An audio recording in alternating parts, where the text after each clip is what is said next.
Il y a deux choses qui suivent l'onction de très près, pour qui en discerne la portée et en apprécie la valeur.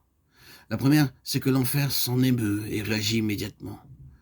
À la lumière de ce que nous avons dit précédemment du témoignage de Jésus, il n'y a rien là qui doive nous étonner. Et même, on se représente mal qu'il puisse en être autrement. En effet, si dans cet univers le Seigneur Jésus a un rival, si ce rival a manifesté dès avant la fondation du monde la ténébreuse ambition d'usurper la place que Dieu avait réservée à son Fils de toute éternité, s'il a porté un regard d'envie sur le trône préparé pour le roi des rois et le Seigneur des seigneurs, et si d'autre part l'onction est en rapport avec le plan de Dieu concernant son Fils, un conflit doit fatalement s'ensuivre, immédiatement. Le rival va manifester son antagonisme sur le terrain pratique. Recevoir l'onction en se rendant compte de ce qu'elle est, il n'en faut pas davantage pour provoquer l'enfer. Il est facile de vérifier la chose dans le domaine de l'expérience. Trouver un homme pour qui l'onction représente quelque chose de précis et qui entre résolument dans cette voie. Vous ne tarderez pas à le voir aux prises spirituellement avec toutes sortes d'adversaires.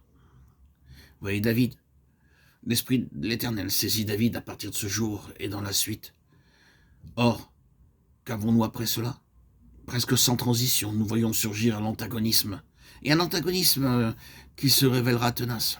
L'esprit de Saül est agité par un mauvais esprit qui ne cesse d'en vouloir à la vie de David. J'espère que le passage qui mentionne un mauvais esprit venant de l'Éternel ne vous arrête pas. Il n'y a rien dans l'univers entier qui échappe à la souveraineté de Dieu. Pas plus le diable lui-même que les démons et tout le reste.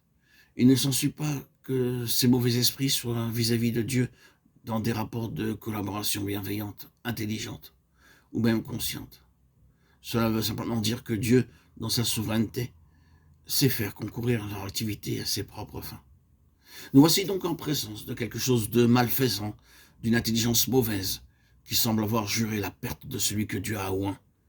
À peine David a-t-il reçu l'onction que ce sinistre élément entre en scène et s'en prend directement à lui. L'onction a signalé David à l'attention de cette puissance ténébreuse, qui désormais en veut à sa vie. C'est l'onction, rien d'autre, qui est à la base de cette animosité, et c'est l'onction qui en a provoqué la manifestation au grand jour. À cause de l'onction, l'adversaire est sorti de l'ombre et ne prend même plus la peine de cacher ses intentions. Prenez le cas du Seigneur Jésus. Il n'a pas plutôt reçu l'onction au Jourdain que nous le trouvons face à face avec un adversaire. Et ce n'est rien moins que l'enfer dans le désert qui se dresse contre lui. Prenez l'Église à la Pentecôte, c'est l'onction.